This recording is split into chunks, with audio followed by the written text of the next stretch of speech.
강달러인데 이게 말이 되는 걸까라는 생각을 해봐야 되는 거죠. 무슨 이야기냐? 예를 들어서 애플이나 테슬라 같은 경우에 외국에서 판단 말이죠. 가격의 변화가 없어요. 그러면은 미국으로 가져가는 달러의 양은 줄어들 수밖에 없는 거죠. 강달러라는 게 그런 의미지 않습니까? 네.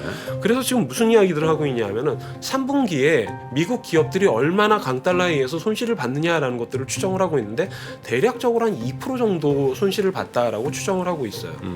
미국 기업들의 대략적으로 수익이 약 4,800억 불 정도를 이야기를 하고 있는데 이 중에서 한 100억 불 정도가 줄어들었다. 강달러에 의해서. 강달러 때문에. 네, 이런 식의 분석들을 하고 있다라는 거죠. 그 다음에 조금만 더 지나고 만약에 미국의 경기가 상대적으로 안정적이다라고 한다면은 아까 말씀드렸던 경상수지 적자폭이 줄어드는 거는 말이 안 되죠.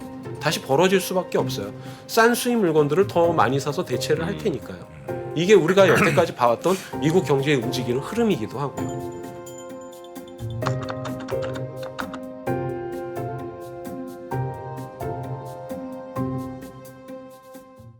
네.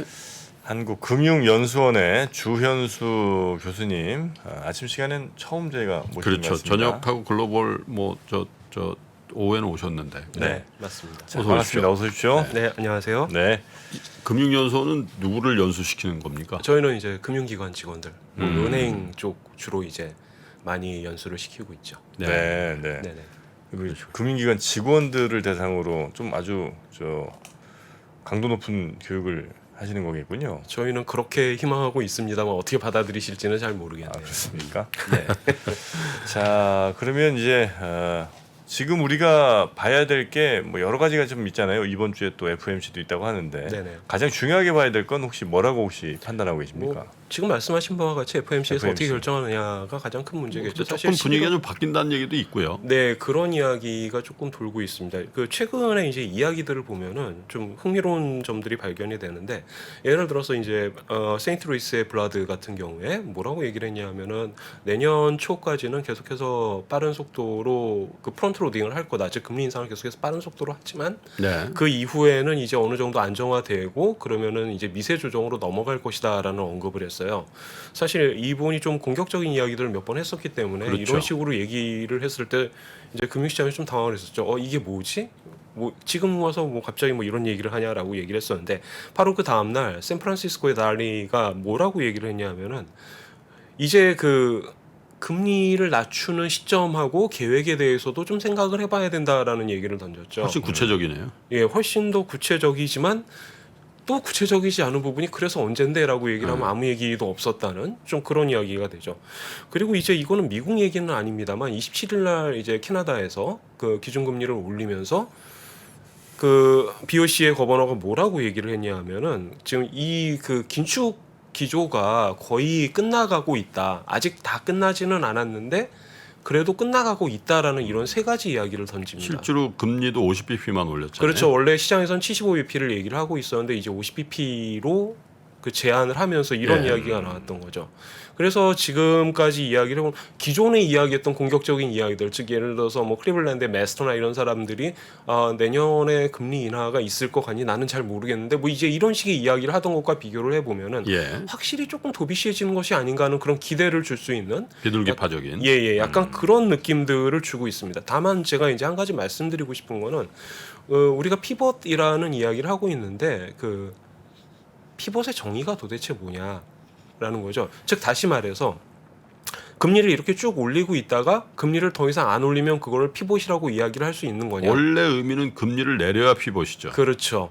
제가 지금 정확히 말씀드리고 싶은 부분이 바로 그 부분입니다. 원래 피벗이라고 이야기를 할 때는 우리가 금리를 기준금리를 인하시키는 방향으로 정책이 완전히 전환이 됐을 때를 피벗이라고 이야기를 하는데 최근에 시장에서 피벗을 받아들이는 느낌은 그 이게 약간 미세 조정으로만 넘어가도 피벗 아니냐라는 약간 그런 기대 심리를 갖고 있는 것 같아요. 네. 그것까지는 상관이 없는데 문제는 뭐냐 하면 이런 식으로 용어가 그 애매모호하게 쓰여졌을 때 시장에서 이야기를 하는 것과 그다음에 투자자들이 생각하는 방향이 달라질 수가 있다라는 거죠. 따라서 그 부분에 대해서는 조금 조심해서 받아들이셔야 될 것 같습니다. 네. 자, 75를 어떻게 보느냐도 굉장히 또 중요한 이슈일 것 같습니다. 그래도 네. 뭐 교수님 보시기에 이번에는 75bp 가는 거는 뭐 변함이 없다고 보시는 건가요? 네, 지금 현재 상황에서 11월 즉 이제 이번 주죠. 벌써 이번 주에 75bp 올리는 거는 거의 큰 변화가 없을 거라고 생각을 해요. 예를 들어 가지고 보통 많이 보는 게 이제 CME의 패드와치를 많이 보죠. 저도 지금 확률을 이렇게 보고 왔는데 대략적으로 보면은 지금 75bp 금리 인상 확률을 81.3% 정도로 보고 있어요. 이 정도면 뭐 거의 시장에서 컨센서스가 이루어졌다라고 봐야 되겠죠.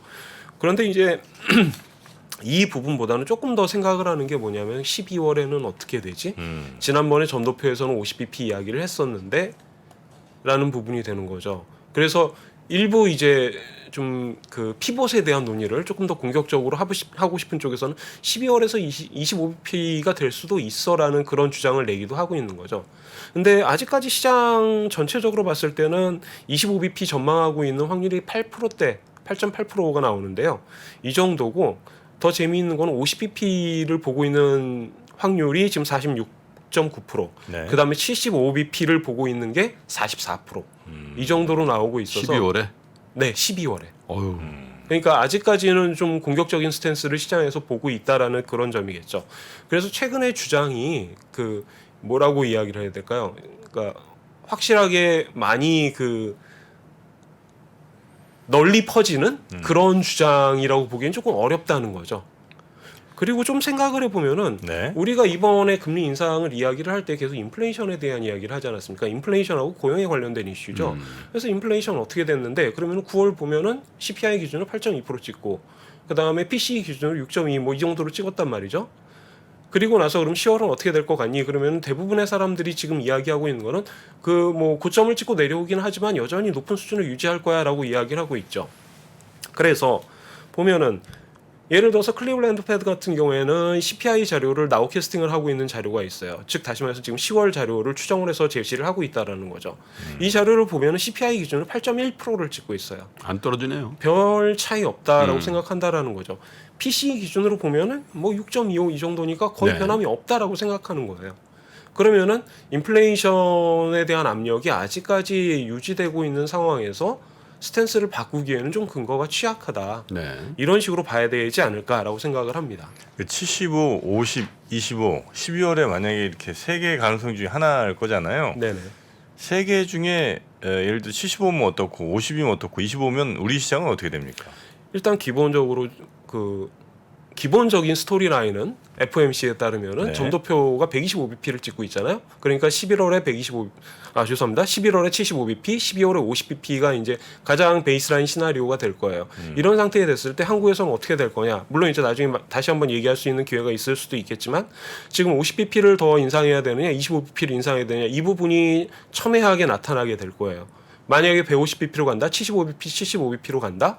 그러면 한국은행 입장에서는 손들 수밖에 없을 거라고 생각합니다. 손들 수밖에 없다고요? 그러니까 50bp로 가야 될 거다라는 거죠. 따라가야 된다라는 거죠. 이런 상황에서는. 우리 기준금리도 50bp 추가 더 올려야 된다. 네. 우리가 12월에 올릴 수가 12월에 올릴 수가 없죠. 11월에 한 번 올려야 되니까 50bp가 돼야 될 거다라는 그런 말씀입니다. 12월에 50bp가 될지는 75bp가 될지는 모르잖아요. 우리. 모르는 상황이죠. 예, 그럼 이제 내년에 올린다는 말씀이신가요? 만약에 따라가야 된다면 그렇게 따라가야 그냥 되겠지만 1월 초가 되죠. 그러면 그렇죠. 그럴 가능성이 있다라고 한다면 11월에 오히려 조정을 하는 게 나을 수도 있다라는 거죠. 11월에 50bp. 네, 문제는 있습니다. 물론 그 지금 현재 채권 시장 상황이라든가 아니면 부동산 시장 상황을 봤을 때 금리를 50bp 올리는 게 시장에서 잘 소화할 수 있는 수준이냐라는 부분에 대한 고민을 지금 한국은행에서 치열하게 할 수 있을 거예요. 150bp를 올린다라는 그런 가정하에서는 50bp도 사실 조금 부족한. 이거 정도로 될까라고 생각하는 그런 부분이 있을 수가 있다라는 거죠. 네, 네, 네. 물론 지난번 금통위에서 두 분의 금통위원이 소수 의견을 내긴 했어요. 네, 맞습니다. 25bp만 하자고. 네네. 예. 그런 부분에서 이제 11월에 25bp가 되지 않을까. 물론 25bp도 얼마든지 근거가 있어요. 아까도 말씀드린 바와 같이 채권 시장 굉장히 안 좋은 상황이고 이런 부분이 있기 때문에 그다음에 부동산 가격 많이 떨어지고 있고 부동산이 얼마나 시장에 다른 금융 시장에 여파를 미칠 거냐. 뭐 부동산 PF라든가 이런 얘기들이 계속해서 나오고 있지 않습니까? 그래서 이제 그런 부분들에 대한 고려를 해야 될 텐데 그럼에도 불구하고 그것이 제대로 따라가지 못했을 경우에는 우리가 일본의 경우를 좀 봐야 된다라는 거죠. 자, 그러면 연준이 그 물론 이제 교수님이 말씀하시는 오소독소한 그 피봇이라는 게 금리 인상을 하다가 피봇은 금리 인하인데 그거는 사실 올해 우리가 걱정해 뭐 기대할 일은 아니니까. 네, 그렇죠. 그렇다 하더라도 큰 의미에서 금리를 높이는 폭을 낮추거나 아니면 금리를 더 이상 올리지 않는 뭘 보고 그걸 결정할 것 같으세요? 어떤 상황이 연출이 되면 주식이 뭐 예를 들면 여기서 확 더 빠지거나 뭐 실업률이 올라가거나 뭐 여러 가지가 있을 텐데. 네네. 그 최근 들어서 이제 금융 안정성에 대한 이야기들이 네. 많이 나오고 있죠. 이게 그럴 수밖에 없는 상황이긴 해요. 예를 들어 가지고 지금 채권 시장 쪽에서 확실히 문제가 되고 있죠. 한국의 예를 말씀드리는 게 아니라 미국. 예를 들어서 영국 같은 경우에 먼저 시작을 네. 했죠. LDI를 시작해 가지고 미니 버짓 이슈 나오고 그래서 채권 시장이 급변했단 말입니다. 네. 그리고 결국은 영란은행이 직접적으로 리퀴디티를 쏴줄 수밖에 없는 그런 상황까지 갔었죠. 예. 물론 이제 어느 정도 안정화되긴 했습니다만 일본 같은 경우에는 어떤 식으로 하고 있느냐? 채권 시장에다가 계속해서 자금을 공급하고 있어요. 그렇죠? 그래가지고 국채를 매입하고 있는 YCC를 제대로 만들어주기 위해서 그게 이제 일본은행의 목표다라고 이야기를 했으니까 뭐 그런가 보다 할 수는 있는데 이게 무슨 이야기를 하고 있는 거냐면 미국이 금리를 빠른 속도로 올리고 다른 국가들이 예를 들어서 ECB라든가 BOE라든가 이런 그 주요 메이저 중앙은행들이 이거를 따라가다 보니까 금융시장에서 어느 정도 여파가 있을 수밖에 없다라는 거죠. 심각하냐 안 심각하냐 이거는 잘 모르겠어요. 영국 같은 경우에는 제대로 막은 것처럼 보이기는 하죠. 조금 더 있어봐야 하겠지만 네. 그렇다라고 한다면은 금융시장에 그 문제가 발생한다라는 거죠. 즉 다시 말해서 채권 시장에서 시장이 제대로 돌아가지 않는다. 네. 아니 그래서 이런 얘기들을 지난주 금요일 날 우리 그 다른 게스트분하고 좀 심각하게 나눴던 게 네네. 예를 들면 BOJ 같은 경우도 네네. 저렇게 양국 간의 금리 차이가 계속 벌어지는 상태에서 엔화가 더 떨어지는 것들에 대해서 괴로울 거 아니에요. 네네.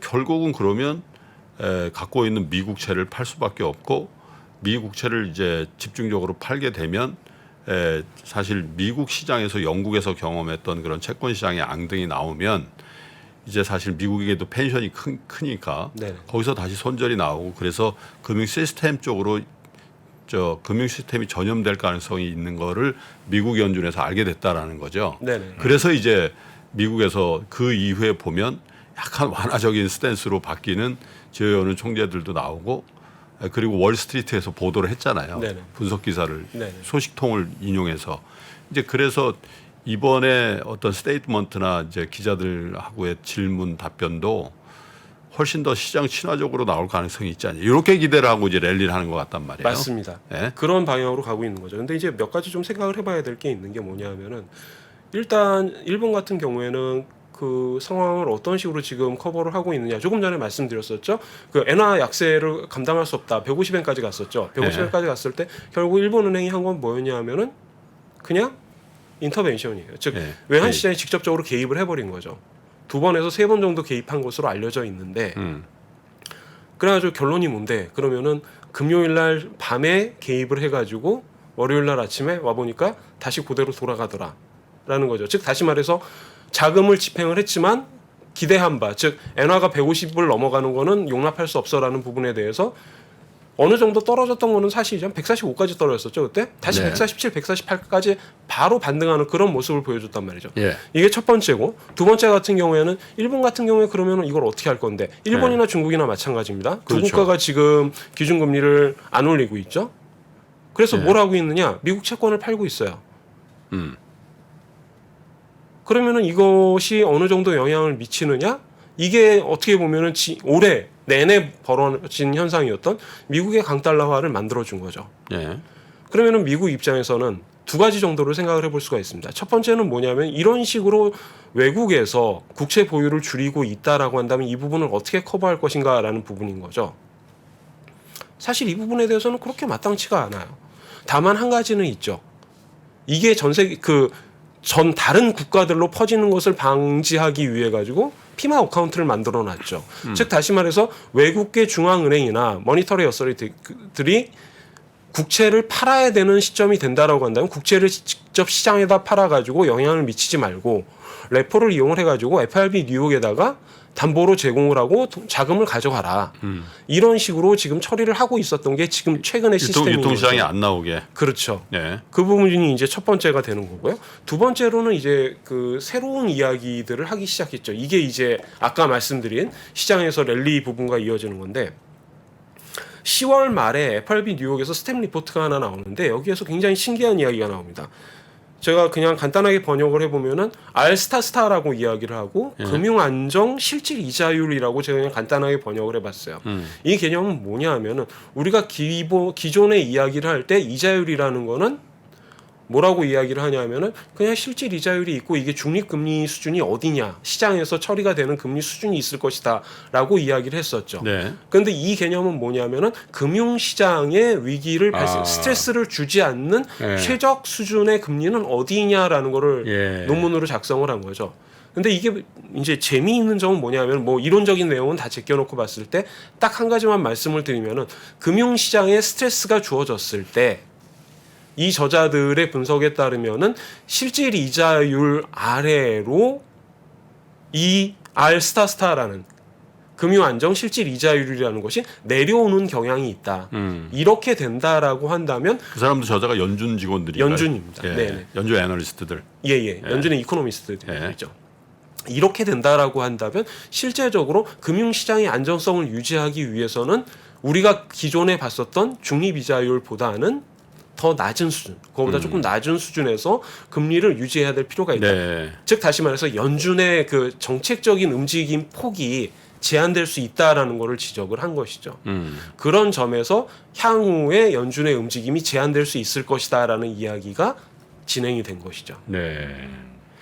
그게 이제 아마 그 이번 FOMC의 결과까지는 영향을 안 주겠지만 못 주겠지만 어떤 뉘앙스의 차이에는 영향을 줄 수도 있는 배경이 된다 그런 말씀이죠. 네, 12월에 25bp 이야기가 나왔을 때 가장 먼저 언급이 됐던 게 이 알스타스타였던 것이죠.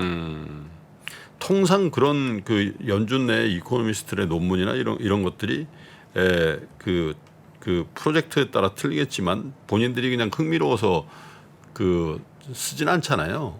뭐 어떤 상황이냐 이런 것들에 대해서 개통을 타고 내려와서 쓰게 되니까 그걸 더 의미 있게 본다 이렇게 봐야 되겠죠. 아무래도 연준에서 발표하는 보고서라는 것이 물론 네. 이제 이런 논문 같은 경우에는 항상 붙습니다. 이게 공식적인 의견은 아니다라고 붙습니다만 그럼에도 불구하고 연준 내의 경제학자들이 어떤 식으로 지금 바라보고 있는가라는 거에 대한 단초를 제공한다라는 것이죠.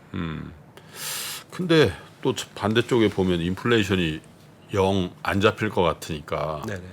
피봇 혹은 광범위한 의미의 광의 피봇이 진행이 될까라는 회의론도 굉장히 크단 말이에요. 네.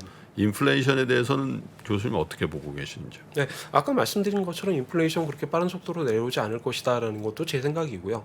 예를 들어서 그러면 언제쯤 더 개선된 모습을 보여줄 수 있을까라고 생각을 해본다면은 사실 별게 없어요. 그냥 어떤 추세가 있다라고 생각을 했을 때 이게 떨어지는데 확실하게 좋은 모습이 나타날 거다. 아마도 가능하다면은 내년 4월이나 5월 정도는 돼야 가능할 거라고 생각합니다. 왜 그러냐 하면 이번에 결국 인플레이션이 가장 크게 발생했던 이유는 외부 요인에 의한 것이었고 이 외부 요인은 우크라이나 러시아 전쟁이란 말이죠. 네. 이 전쟁에 의해 가지고 커머더티 가격들, 푸드는 이제 올라갔다가 많이 내려왔죠. 유가, 천연가스 얘기를 계속해서 하고 있단 말입니다. 그리고 겨울이에요. 지금 천연가스가 조금 좋아지고 있다라고는 하지만 여전히 포를 봤을 때는 높은 수준이에요.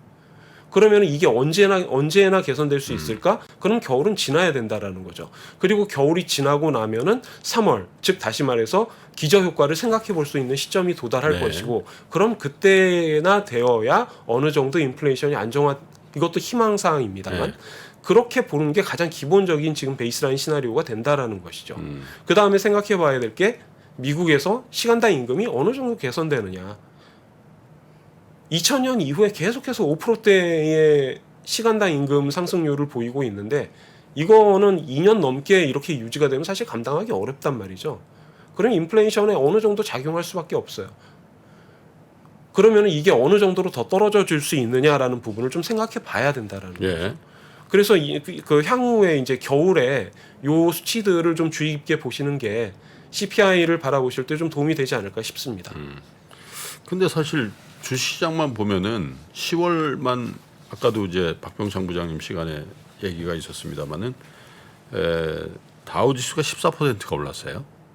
그다음에 나스닥은 4몇 %밖에 안 올랐단 말이죠.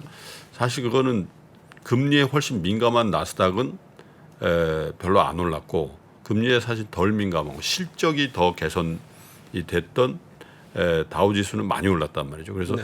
오히려 경기가 급강하지 않을 거라는 안도감 이런 것들이 사실은 미국 시장에 좀 변화를 이끌어낸 거 아닌가 이렇게 보는 시각들도 있는 것 같아요. 예, 맞습니다.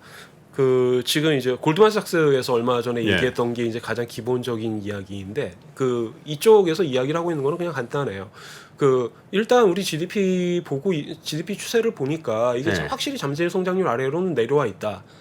그리고 인플레이션을 잡기 위해서 기준금리를 막 올리고 있는데 그동안 시장에서 고민을 했던 건 뭐냐면은 급격하게 리세션으로 떨어질 거다라는 예. 점에 대해서 굉장히 고민을 했었단 말이죠.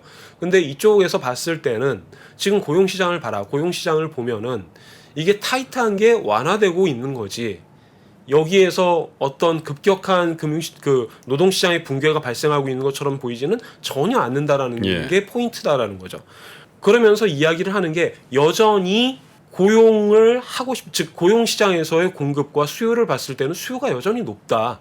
그리고 이 갭이 줄어들어가는 단계이지 예. 이게 역전되는 현상은 보이지 않는다. 예. 이렇게까지 금리를 올리는데 고용 시장이 이 정도로 받쳐준다라고 한다면 물론 소비는 둔화되겠지만 이게 안정적인 흐름으로 흘러가고 있는 것을 보여주고 있다라는 이야기가 되는 거죠. 예. 특히나 이런 현상이 미국의 고소득층, 전문직 이쪽 부분에서 고용시장에서의 타이트닝이 계속해서 유지가 되고 있기 때문에 안정적인 모습을 보일 가능성이 더 높다라고 주장을 하는 겁니다. 소프트 랜딩 될 수 있다. 그렇죠. 그래서 그 연준에서 이야기를 했던 수치들 예를 들어서 2023년 4분기 YOY 기준으로 해서 1.1%대의 성장률을 달성할 수 있을 것이다라는 네. 그런 그 정도면 충분히 연착륙이다라고 생각을 할 수가 있다라는 거죠. 또 그렇게- 3분기 GDP도 어쨌든 플러스 반전했기 때문에 그렇죠. 그리고 4분기도 뭐 그렇게까지 나쁠 걸로 예상을 하고 있지는 않으니까 그렇다라고 한다면 안정적인 모습을 보일 수도 있을 것 같다. 고용시장이 이 정도로 받쳐주는 거는 참 전례 없는 일이기 때문에 그런 점에서 이제 긍정적으로 바라보고 있는 거죠. 시장의 입장을 뭐 제가 반영하거나 어떤 코멘트를 말씀드리기는 어렵습니다. 저는 그쪽 전문가가 아니기 때문에 하지만 그런 부분이 확실히 영향을 끼쳤을 거다. 그리고 아까 조금 전에 말씀드렸던 부분 혹시 패드에서의 스탠스가 바뀌는 거 아닐까? 아니면 우리가 생각했던 것보다는 조금 더 빨라지지 않을까? 그런 기대가 시장에 영향을 줬을 수 있다고 봐야 되겠죠.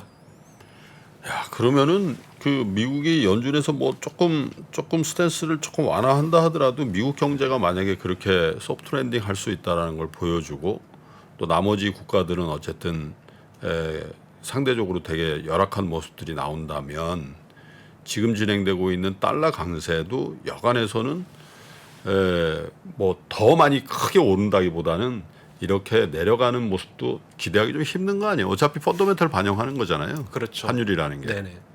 그럼 달러화 같은 경우에는 사실 114 DXY 기준으로 114, 115 이 정도 수준까지 굉장히 빠른 속도로 올라왔다가 최근 들어서는 약간 좀 둔화되는 모습들을 보이고 있죠.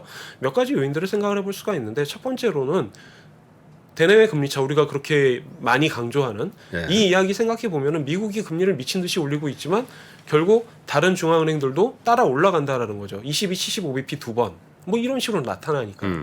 그 다음에 영란은행 이미 충분히 올렸고 물론 여기에 이제 반항하는 사람들도 있습니다만 그런 식으로 따라 올라가기 때문에 어느 정도 이제 받침이 되고 있다. 그리고 전체적인 기준으로 봤을 때 너무 높다라는 부분도 사실 문제가 돼요.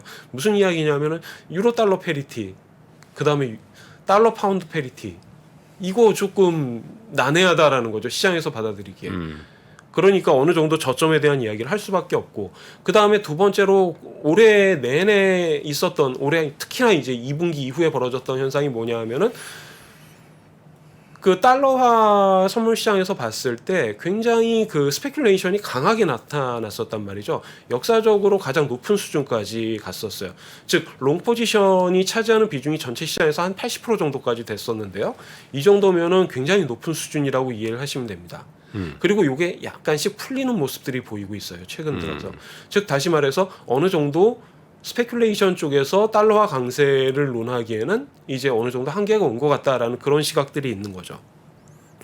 그 다음에 경제적인 측면에서 봤을 때 강달러가 미국에게 좋으냐라는 근원적인 이야기를 해봐야 되죠. 물론 좋은 점이 있어요. 특히나 최근 같은 경우에는 수입 물가를 마이너스 쪽으로 끌고 내려가가지고 어느 정도 환율 그 인플레이션을 관리하는 데 도움을 주기도 하고 경상수지 흑자 미국에서는 말이 안 되는 얘기죠. 적자폭을 줄여나가는데 크게 기여를 하고 있단 말이죠.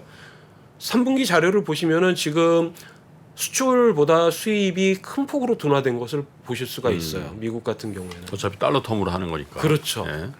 그런데 강달러인데 이게 말이 되는 걸까라는 생각을 해봐야 되는 거죠. 무슨 이야기냐? 예를 들어서 애플이나 테슬라 같은 경우에 외국에서 판단 말이죠. 가격의 변화가 없어요. 그러면은 미국으로 가져가는 달러의 양은 줄어들 수밖에 없는 거죠. 강달러라는 게 그런 의미지 않습니까? 네. 그래서 지금 무슨 이야기들을 하고 있냐면은 3분기에 미국 기업들이 얼마나 강달러에 의해서 손실을 받느냐라는 것들을 추정을 하고 있는데 대략적으로 한 2% 정도 손실을 봤다라고 추정을 하고 있어요. 대략적으로 그게 지금 전분기 대비인가요? 아니요. 전체 전년. 규모 대비. 네. 즉 다시 말해서 미국 기업들의 대략적으로 수익이 약 4,800억 불 정도를 이야기를 하고 있는데 이 중에서 한 100억 불 정도가 줄어들었다. 강달러에 의해서. 강달러 때문에. 네, 이런 식의 분석들을 하고 있다라는 거죠. 그러면은 기업 입장에서는 이게 바람직한 건 아니죠.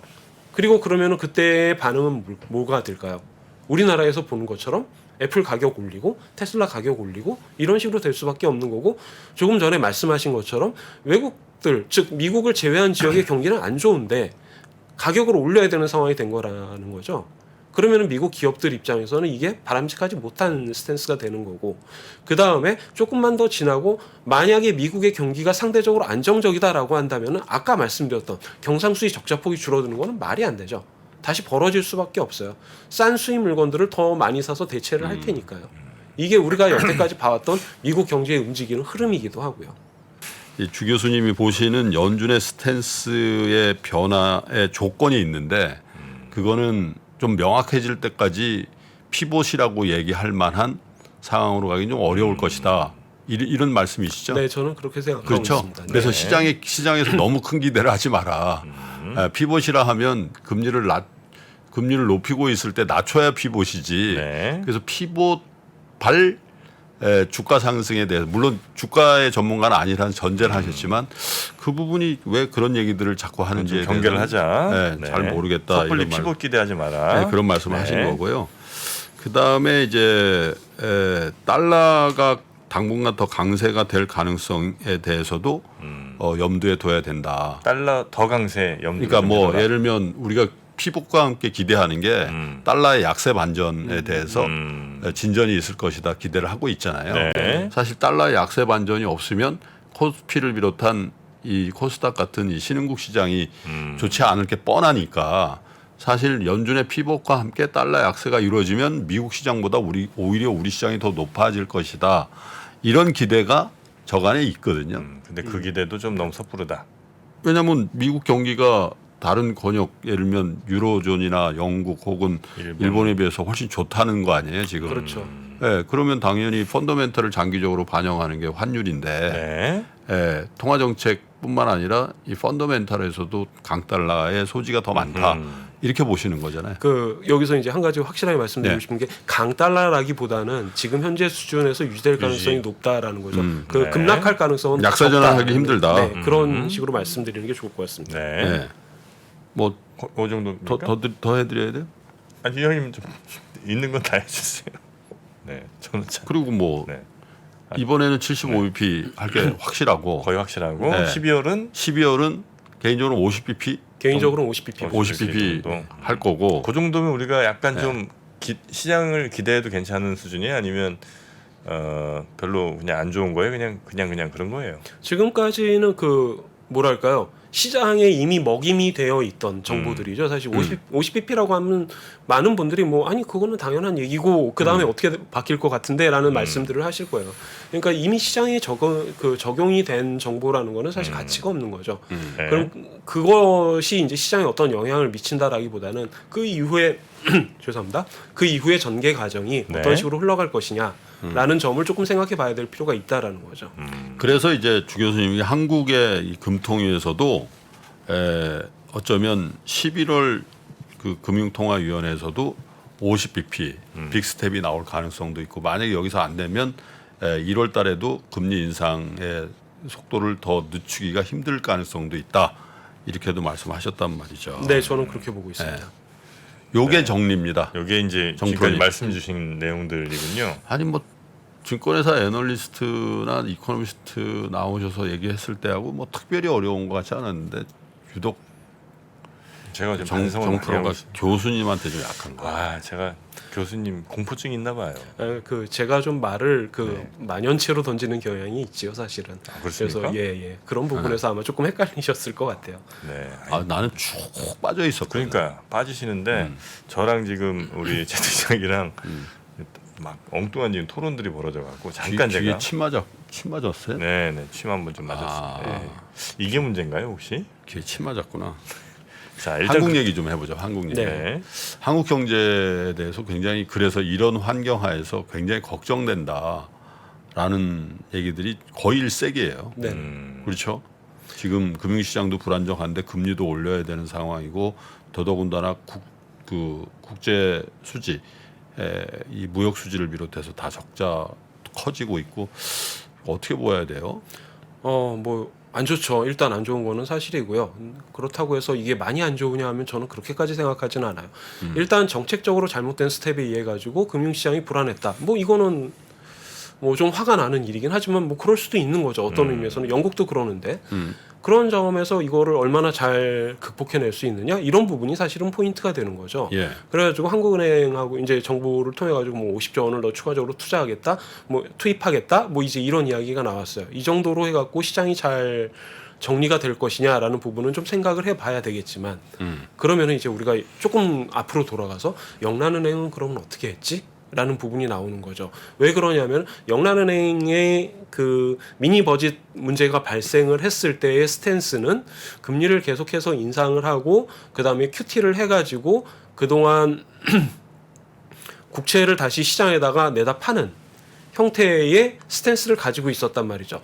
그런 상태에서 유동성을 어떤 식으로 시장에다가 공급하느냐를 봤을 때 국제 그 시장에서 가지고 있던 국채, 문제가 되고 있던 국채들을 사는 거죠. 매입하는 형태 기준을 줬고 언제까지 무조건 가지고 와라. 그러면 우리가 해결해 줄 기회가 됐었죠. 그리고 물론 외국계 금융기관들의 도움도 받았습니다. 도움 받았던 부분도 있지만 어쨌든 간 그런 형식으로 해가지고 그 부분을 커버를 하고 그 다음에 대신에 QT를 한 달 정도 늦추고 이런 식으로 진행이 됐었죠. 포인트는 뭐냐면 그 기간 동안에 영란은행이 갖고 있는 딜레마가 있다라는 거예요. 원칙주의자의 입장에서 본다라고 한다면 아니 이쪽에서는 국채를 사들이고 그 다음 달은 국채를 팔겠다라고 나보고 어떻게 하라는 거니라는 얘기가 나올 수가 있어요. 시장이 예, 그렇죠. 아니면은 시장 입장에서는 이런 거죠. 이왕 사주는 거 QT 당분간 좀 미루시죠라는 그런 식으로 이야기를 진행시킬 수가 있다라는 거죠. 이게 왜 중요하냐면은 중앙은행의 기본적인 맨데이트를 생각해 봐야 될 필요가 있어요. 중앙은행의 기본적인 맨데이트는 인플레이션을 잡는 거예요. 그렇죠? 우리 지금 인플레이션이 올라가고 있어요. 그에 따라서 금리를 올리고 시장이 그거에 따라서 반응을 해요. 그러면은 당연히 시장 참여자들 입장에서는 고통이라는 거는 견디기 힘든 겁니다. 그러니까 고통이겠죠. 그러면 그에 대해서 자연적으로 당연히 나오는 반응이 우리 좀 도와주세요예요. 그리고 그게 심각하다라고 생각을 했을 때 영란은행이 개입을 했죠. 네. 한국은행도 마찬가지입니다. 지금 상황은 그런 식으로 개입을 해야 되는 상황이고 그에 따른 개입을 했어요. 이게 만약에 더 필요하다라고 생각을 한다면 한국은행은 주저하지 않고 더 개입을 할 겁니다. 한국은행이 지금 저 시장에 개입한 건 없잖아요, 아직은. 그러니까 뭐 채권 직접적으로 유동성을 네. 공급하는 거는 아니었죠. 네. 그런 측면은 아니지만 그래서 업계에서 한국은행에서 채권 직매수 하라고 그러는 거예요. 네, 그런 이야기들도 나오고 네. 있죠. 그러니까 정책 당국 입장에서 이거를 전체적으로 다 진행을 하고 있는 건데 뭐 채권 안정 펀드라든지 증안 펀드라든지 이런 이야기들이 계속해서 나오고 있는 것들이 그런 이야기가 되는 거죠. 예전에 그다음에 금융위기 때나 뭐 이 코로나 때도 보면 한국은행에서 뭐 산업은행하고 해가지고 그 유통시장에서 그냥 그 채권이 안 풀리게끔 하는 그런 프로그램들도 있고 뭐 그랬던 것 같은데 네, 그런 아직은 식으로 그런 진행- 가동하고 있지 않아요. 아직은 거기까지는 아닙니다. 다만 이제 증권금융을 통해 가지고 네. 자금을 공급해주는 네. 그런 역할을 수행을 하고 있죠. 한국은행하고 증권금융의 관계를 보시면은 결국 한국은행 입장에서 증권금융을 통해 가지고 자금을 공급한다고 보셔도 무방한 상황이라고 보시면 될 거예요. 즉 어느 정도 정책 당국 입장에서는 이거를 커버하기 위해서 움직이고 있다라는 거죠. 그리고 시장에서는 그렇다라고 한다면은 금리 못 올리지 않을까? 아니면 올려봐야 25bp 아닐까?라고 생각을 할 수 있다라는 거예요. 네. 저는 그 이야기도 타당하다라고 생각합니다. 한국은행은 이 부분에 대해서 고민을 많이 할 거예요. 예. 그리고 25bp를 올린다라고 하더라도 저는 뭐 그럴 수 있지라고 생각할 거예요. 제가 생각하는 거는 뭐냐면은 그렇지만 예. 이게 미국에서 금리가 이렇게 올리고 있는 상태에서 이거를 안 따라가기에는 그에 따른 피해도 생각을 해봐야 된다라는 거죠. 그래서 저는 개인적으로 50bp로 가는 것을 이야기를 하는 거고 그렇다고 정책 당국에서 한국은행에서 25bp를 올린다라고 하더라도 그 부분에 대해서 뭐라고 하고 싶지는 않다. 이제 그런 이야기를 말씀을 드리는 순전히 거죠. 미국에 달린 거네요, 사실. 어떤 의미로 보면은 지금 현재 그 중앙은행의 공조화라고 봐도 무방하죠. 저쪽에서 올리면 따라가는 수밖에 없어요, 사실. 그래요. 그런 부분이 어려운 거죠. 자, 한국은행의 스탠스에 대해서 정프로 뭐 지금 반성만 지금 30분으로 지금 늘어나고 있습니다. 평상시하고 다른데. 사실 그 지금 저는 진짜 이렇게 제가 머리 나쁜지 오늘 처음 알았어요. 아 진짜 너무 죄송합니다 교수님. 학생 이 모양이라 진짜 너무 죄송합니다. 제가 그러면요. 커피를 드렸어야 될 것 제가 같은데 그러면요. 제가. 너무 죄송합니다. 내년에 네. 금융연수원에 제가 우리 거기 저 학생으로 학생으로 좀 보내드릴게요. 저 갈게요 좀 저. 오시면 환영입니다. 아, 그 네. 여러 가지 코스가 있더라고요 보니까. 네, 많이 있습니다. 금융기관 직원 아니라도 갈 수는 있죠. 아, 예, 아, 가능합니다. 그렇습니까? 네. 그러니까 전체적으로 무슨 얘기인지를 저는 이제 초반에 잠깐 이게 따라가다 놓쳤는데 이게 결론적으로는 뭐예요? 한국은행은 미국 연준을 따라갈 수밖에 없다는 거예요? 예, 그 이야기입니다. 아니면은 그에 따른 피해는 감수해야 될 것이다. 감수해야 될 것이다.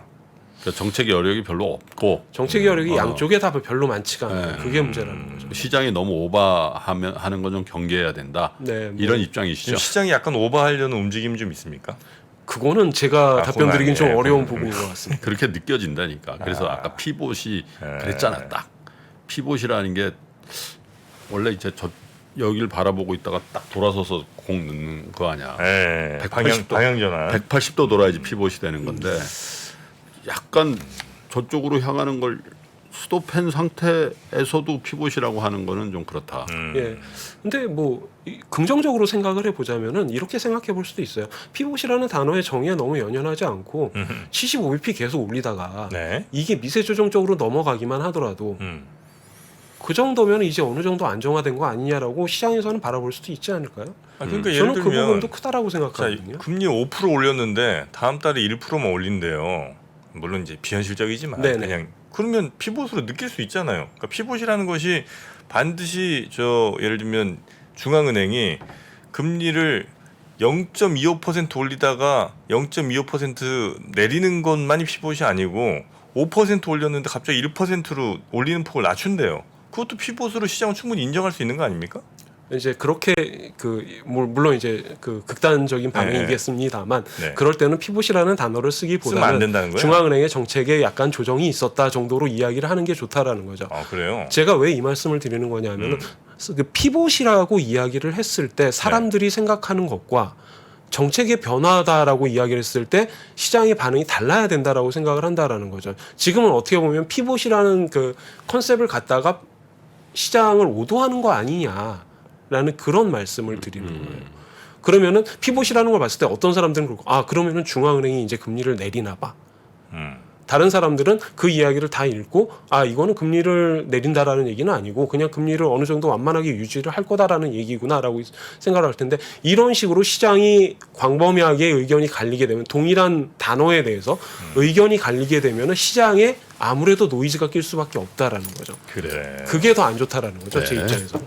알겠습니다. 가리키고 연구하는 입장에서는 충분히 하실 수 있는 말씀이신 것 같고 정프로는 이제 시장만 보니까 시장 입장에서는 물론 그럴 수 있죠. 네. 이거 자, 비쌉니까 여기 금융연수원 학비? 안 비싸지. 안 비싸요? 제가 내본 적이 없어서 죄송합니다. 잘 그렇습니까? 모르겠습니다. 공공기관이에요. 네, 공공기관. 좀 보내주세요. 네, 금융연수원 제가 보내드려야 돼요. 가서 좀 가야 될 것 같습니다. 알겠습니다. 오늘은 여기까지 하겠습니다. 좋은 말씀 아유 감사드리고요. 너무 고맙습니다. 네, 다음 주에 또 감사합니다. 매시도록 조금 더 공부해서 그다음엔 똑똑한 학생이 되겠습니다. 아, 예. 기대하고 있겠습니다. 죄송합니다. 고맙습니다. 네, 감사합니다. 통찰은 관찰에서 나오고 관찰은 관심에서 시작됩니다. 당신의 관심이 통찰로 이어지는 곳. 세상의 모든 지식 언더스탠딩.